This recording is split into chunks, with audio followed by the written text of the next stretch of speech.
Good morning, everybody. 6 a.m. here in New York City. It's 1 o'clock in the afternoon in Moscow, and we start with a Fox News alert. Russian President Vladimir Putin now threatening to use nuclear weapons, and Putin says, I'm not bluffing. The saber rattling comes as President Biden is heading now to the United Nations. That happens later today to address the General Assembly about the war in Ukraine. Putin's humiliated already. What will he do? We can't tell, but we have Kevin Cork here to bring us up to date on what's at stake. Kevin.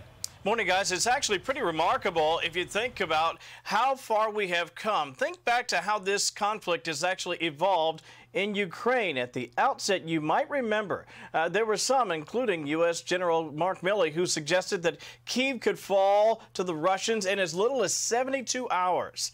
Now, months on, the Russians are calling up hundreds of thousands of reservists to use, as well, they're threatening, nuclear weapons if needed. I think it is necessary to support the proposal of the Ministry of Defense and the General Staff to conduct a partial mobilization in Russia. I repeat, we are only talking about a partial mobilization. Partial mobilization, we're talking about 300,000 people. So more troops in the short term, but much more than that, as I mentioned, could be on the table in the future, as Vladimir Putin now says he will not rule out the possible use of nuclear weapons to defend Russia's acquisition of Ukrainian soil, which, to hear those on the ground tell it, could be a very big mistake.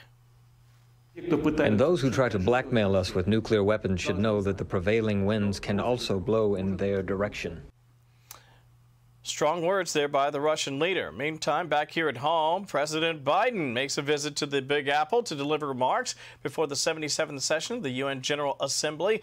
He'll do so around 10:35. I've covered these before. They tend to slide. Of course, Eric, Sean, and others will be there. We also expect the president to have a bilat with the UN Secretary General and sometime after 1.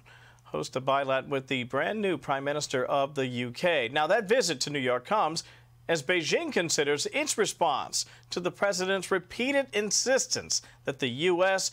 might step in if China invades Taiwan.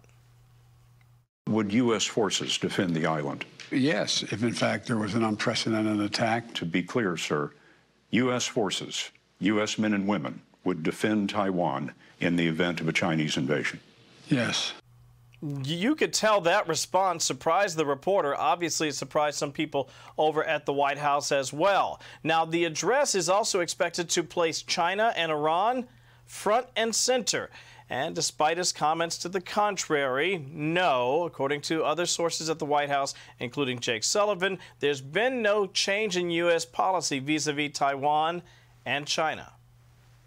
He was asked a question, a hypothetical question in this interview. When the President of the United States wants to announce a policy change, he will do so. He has not done so. Of course, the big meeting is going to be happening with the President and the UN General Secretary.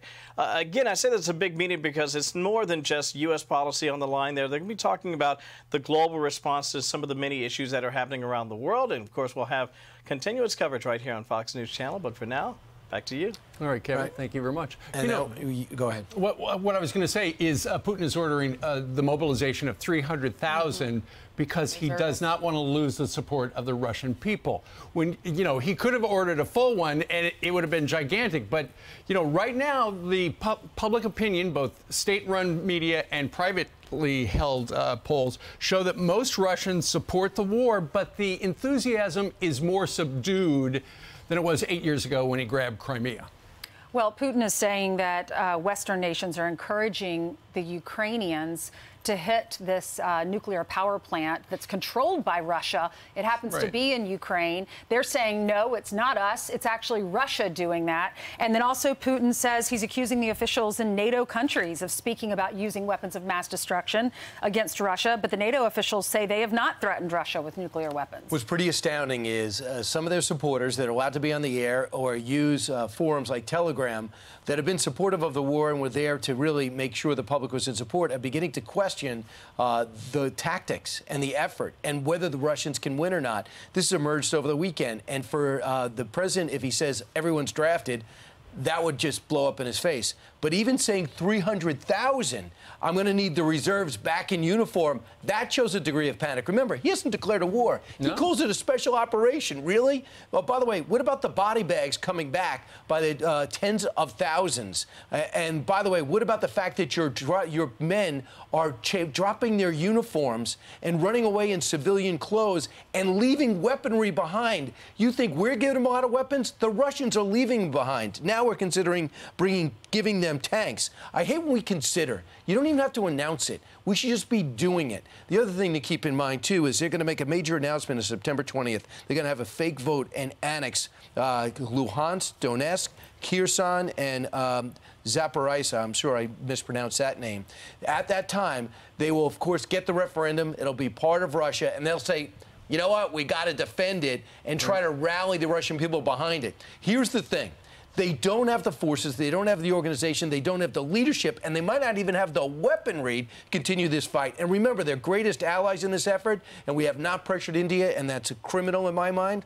Modi humiliated them and said this is not the way you do things in this century. And he was rebuked by China and flat out said China has some penetrating questions about the war effort. Things are collapsing on that thug right before our eyes. And this just shows you there are setbacks, and Putin is acknowledging that by saying, I need to now call in my reservists. These are the ones that don't expect to go to war unless the guys who were enlisted can't do the job. Then they send in the reservists. They've been using prisoners. Right. And the prisoners were telling people when they're captured, I had one choice. I could come out and try to kill you, or I stay in prison, you know, take my weapon. So Putin this time says, I could use nukes, and I'm not bluffing.